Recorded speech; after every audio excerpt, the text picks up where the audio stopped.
وہ تینوں دوست اس زمانے کے مشہور عالم امام موفق کے شاگرد تھے۔ ایک عمر، دوسرا حسن بن علی اور تیسرے کا نام صرف حسن تھا۔ انہوں نے ایک دن مل کر عہد کیا تھا کہ جو کوئی پہلے کسی بڑے عہدے تک پہنچنے میں کامیابی حاصل کرے گا وہ دوسروں کو نوازے گا۔ وقت گزرتا رہا، عمر اور حسن کوئی مقام حاصل نہ کر سکے، جبکہ حسن بن علی بادشاہ کے خاص وزراء میں شمار ہونے لگا۔ اتفاق سے عمر اور حسن ایک ہی روز امام ابو حنیفہ کے مقبرہ کی طرف چلے گئے اور مقبرہ کی سیڑھیوں پر ایک دوسرے سے ملے۔ وہیں پر دونوں دوستوں نے اپنے تیسرے دوست حسن بن علی سے ملنے کا پروگرام بنایا۔ نظام الملک نے ان کا والہانہ استقبال کیا۔ عمر خیام نے نظام الملک کو اپنا بچپن میں کیا ہوا وعدہ یاد دلایا۔ نظام الملک نے کہا، مانگو، کیا مانگتے ہو؟ عمر خیام نے جاگیر کا تقاضا کیا۔ چنانچہ نظام الملک نے عمر خیام کو ایک سرسبز باغ دے دیا اور حسن کی خواہش کے مطابق اسے محلات شاہی کا داروغہ بنا دیا۔ دراصل حسن بن صبا نے سلطان اور ملکہ کے نزدیک ہونے کے لیے یہ عہدہ پسند کیا۔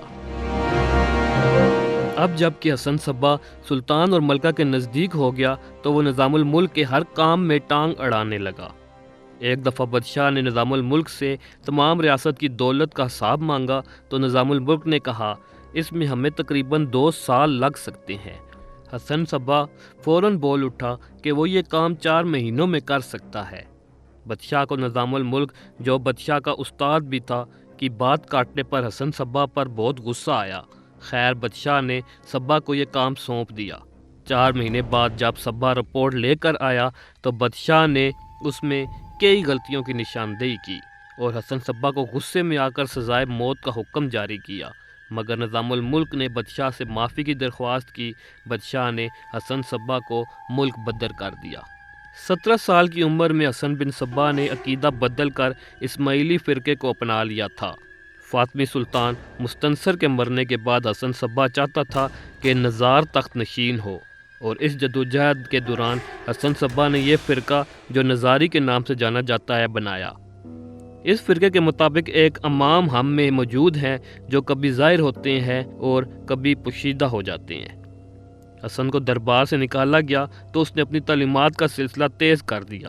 جب نظام الملک کو اس کی خبر ہوئی تو اس نے صبا کی گرفتاری کے لیے فوج بھیجی، لیکن وہ ان کو چکمہ دے کر گھنے جنگل میں چلا گیا۔ اپنی تعلیمات کو پھیلانے کے لیے اسے کسی جگہ کی ضرورت تھی، جو اسے قلعہ دارالموت کی شکل میں ملی۔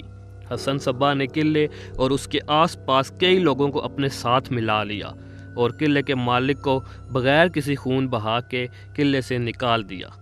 حسن صبا نے اس قلعے میں اپنی تعلیمات کو پھیلانا شروع کیا۔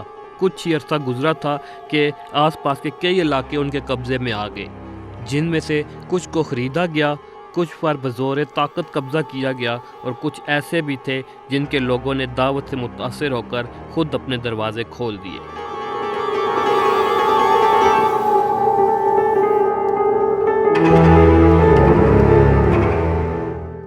حسن صبا سیدنا کے نام سے جانا جاتا اور اس قلعے کی فتح کے بعد حسن بن صبا شیخ الجبال کے نام سے بھی مشہور ہوا۔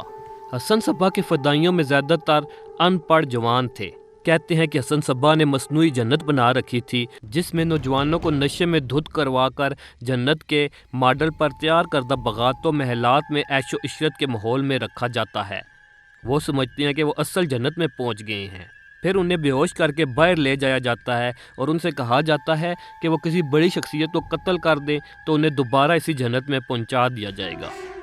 یہ دائی حسن صبا پر جان چھڑکتے اور موت کو گلے لگانے سے بھی نہیں ڈرتے۔ ان کو حشاشین کا نام دیا گیا ہے۔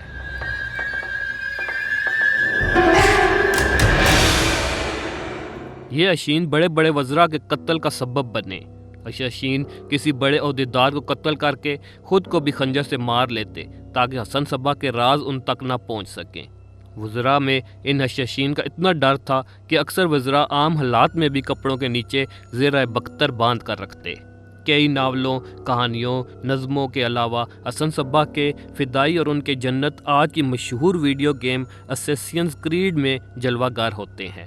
اسیسنز کریڈ کا شمار دنیا کی مقبول ترین گیم میں ہوتا ہے۔ کہا جاتا ہے کہ اس فرقے سے تعلق رکھنے والے کو حشیش کی نسبت سے حشاشین کہا جاتا تھا، جو مغرب میں پہنچ کر اسیسن بن گیا۔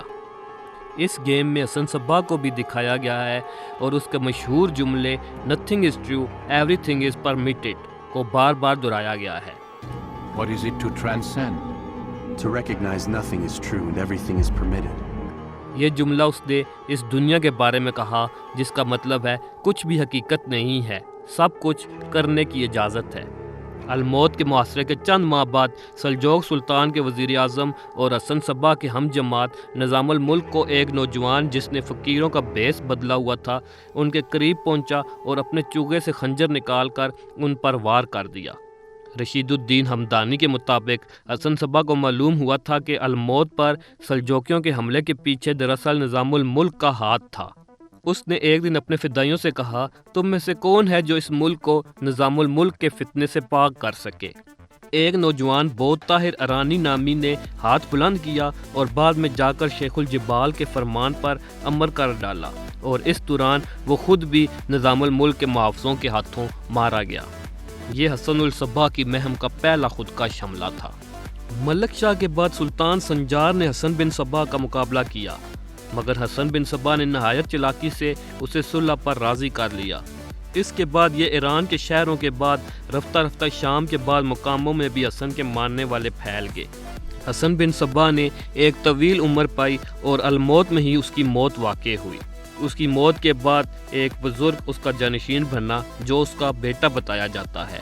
اس جماعت کا خاتمہ ہلاکو خان کے ہاتھوں ہوا، جس نے قلعہ الموت کو فتح کر کے حسن بن صبا کے آخری جانشین رکن الدین کو گرفتار کر لیا اور ہزاروں فدائیوں کو بڑی بے رحمی سے قتل کر دیا۔